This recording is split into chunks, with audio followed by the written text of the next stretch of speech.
తగిలే రాళ్ళని పునాది చేసి ఎదగాలని,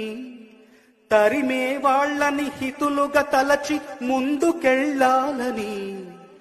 కన్నుల నీటిని కలల సాగుకై వాడుకోవాలని,